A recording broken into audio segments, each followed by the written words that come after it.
Hello. One of the most interesting and successful books I've worked on as a collaborative writer, as a ghostwriter, is the first book I did with Brian Blessed.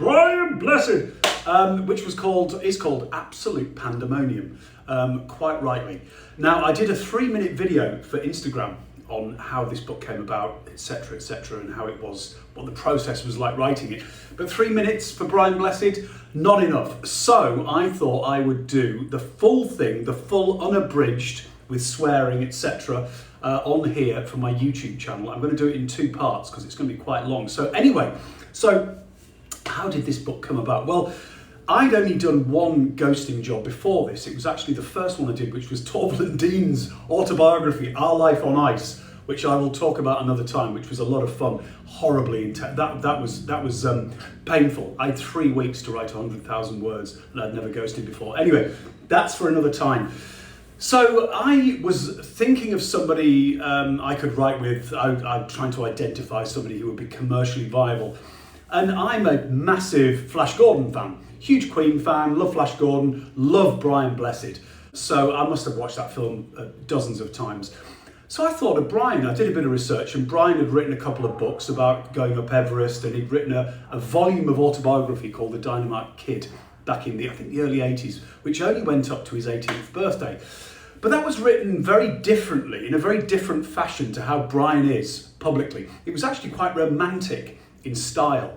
And I thought, well, wouldn't it be great to help Brian write an autobiography or a memoir and really get his personality down on page, so you are in no doubt. It's almost like Brian taking you to the pub and saying, "You sit down, you fucker," and then, reading his life story.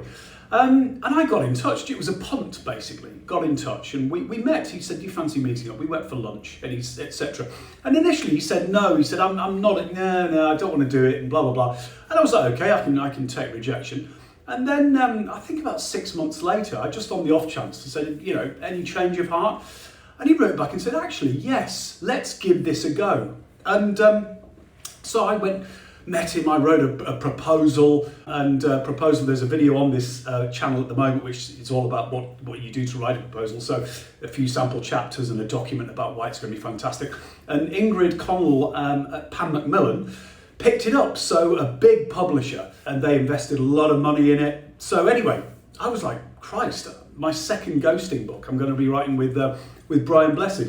And there was like a 4-month lead up to it happening. So I had to get used to the idea, doing a lot of research, read all Brian's books, everything lots of interviews, etc. Really to get myself into the head and the voice of Brian Blessed. Watched a lot of films, a lot of episodes of Z Cars and things like that. A lot of, because obviously he was also in I, Claudius. And it was great immersing myself in Brian's work and his life. But anyway, a few weeks before, a few people started winding me up. They said, "You do realise that Brian's got a bit of a temper?" I was like, "No." They said, "Oh yeah, it can be an absolute nightmare."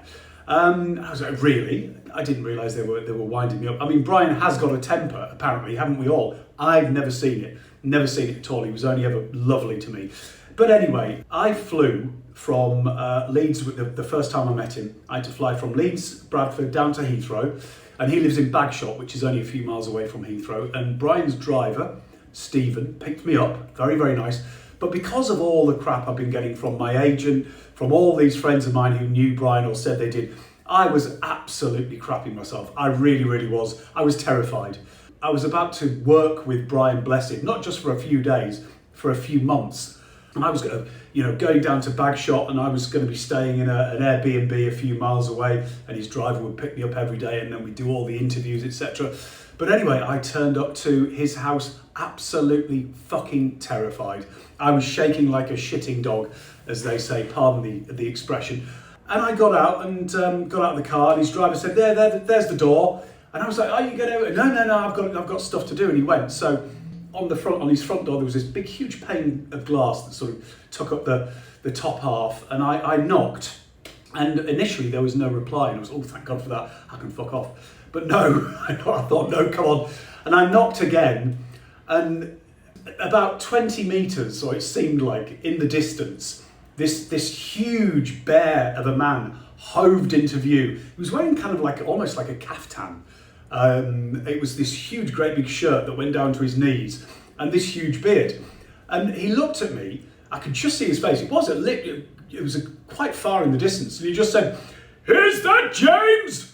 Let's write a fucking book." And he started walking towards me, repeating himself like, "Come on, you fucker, let's write a fucking book, come on."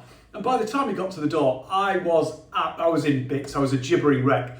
And he opened the door, got hold of me, said, "Hello, love, fucking welcome to fucking Bagshot." Gave me a big kiss on the lips. And obviously he's got this huge beard, things living in that beard. Then he got me in a headlock. He was like, "You fucking lovely fucking thing. Oh, God." And obviously, as I said, I virtually melted. And he took me into his kitchen. His wife Hildegard was sitting there, had a gasper on the go. She said, "Hello, love." I was like, "Hello, hello." And he said, "Do you want a fucking cup of tea? Have a fucking cup of tea." I said, "I love a cup of tea, Mr. Blessed." "Brian, you cunt, Brian, fucking Brian." "Okay, Brian." And he said, how do you like your tea?" And I was just about to say, and he said, "You'll have it, white and one." And it turned out, he told me a story that before becoming an actor, Brian had been a plasterer's apprentice many, many moons ago. We actually included this in the book. And his job was to make the tea. And apparently all the plasterers have fucking 2 tea bags in each cup, a big glob of full fat milk and 1 big sugar.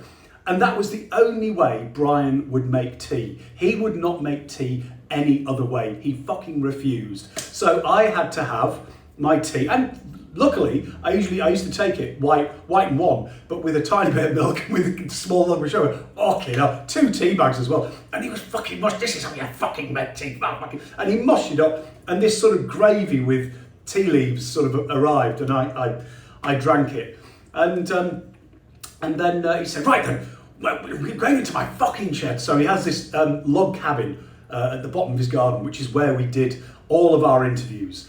And after having a chat with his wife and and it turned out that Brian there were animals everywhere. Dogs, there were so many dogs and horses. And it turned out, he told me that he actually had like an animal sanctuary in his garden. He spent virtually all his money on looking after animals that had been given away or were no longer wanted or had been abused. It was amazing. And I think he told me, he spent something like 16 grand a month which is one of the reasons why he worked so hard doing all the voiceovers, etc. It all went on looking after these animals. It just the mark of the man, an amazing human being. But anyway, so he said, "Right, come on, you fucker, let's go into my fucking log cabin." And he's got this beautiful log cabin because obviously Brian's into exploring. He's been up Everest many times. He has a thing about Buzz Aldrin and Neil Armstrong, and it's sort of, there's not that much about acting in there. It's all sort of like a shrine to space and exploring K2 and Everest, etc. And we got in there. And he said, "What do you want for fucking lunch?" And I said, "Well, I'll tell you what." He said, "You want fish and chips?" So I was like, "Yeah, let's have fish and chips." So he sent Stephen, his driver, I gave him a big wad of cash. "Go and let's have fish and chips." And we had fish and chips. And then what we didn't have, he fed to foxes, literally hand fed to foxes outside his log cabin. And then we set to work. And this is the end of part 1, because I can't do any more. I'm exhausted. And I'll do part 2 tomorrow when I've sort of had a damp cloth on my head, and I'll go into detail about how we wrote and then book 2, etc. We did 2 books. I am going to give you one little story. It's going forward a bit, but it's such a nice story. It's a good one to finish on today. It's all about the cover of the book. When it came to it, Pan Macmillan decided to do the photo shoot in this beautiful sort of swanky nightclub on Guildford High Street. And I was around still, and Brian said, "Oh, come along." So we went there and we did the photo shoot. There was a huge team of people and it all went very well. So the cover of the book, the picture you see on there, Absolute Pandemonium, that was taken there and on the back cover. We were standing, I always knew that Brian was a national treasure. Everybody knows, loves Brian Blessed, etc. But I didn't realise the effect that someone like that, the presence of a national treasure, if you like, can have in the public. And we were standing outside this venue waiting for Brian's driver. And just slowly but surely, the good people of Guildford who were going about their day, they spied Brian, and the mood palpably you could feel it, lifted. Everybody was shouting and going, hello, Brian, hello. But he was kind of oblivious, hello, love, fuck yeah, Gordon's alive, etc.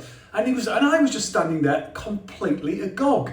Everybody smiled, everybody, hundreds of people waving at him, shouting at him. And I remember seeing this young mother pushing a pushchair down the pavement, looked like she had the cares of the world on her shoulder. And suddenly she clicked what was going on, saw Brian, and honestly, the smile she had on her face, and she had a little chat with him. It was just joyous.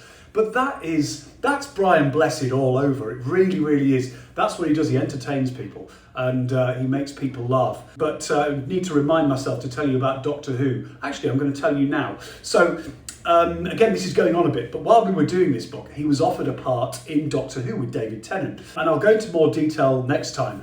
But the story is that he was a baddie. He was supposed to play a baddie. And so he initially agreed, and they sent him lots of sketches for his costume, etc., which he gave to me and signed, actually, which is really, really nice of him. But he ended up turning it down. I was like, but Brian, Doctor Who, this is the new Doctor Who was at its very, very peak. I was like, why? He said, oh, no, the baddie, I end up having to suck people's brains out. And he didn't want to do that. He was all right being a baddie, but not a baddie who did horrible things to people. He just couldn't bring himself to do it, which I thought was an opportunity lost, but what a sweet, sweet thing. What a sweet guy. But anyway, as I said, once I've had a lie down, been in rehab for a few days, I'll come back and I'll tell you part 2 of my life with Brian Blessed.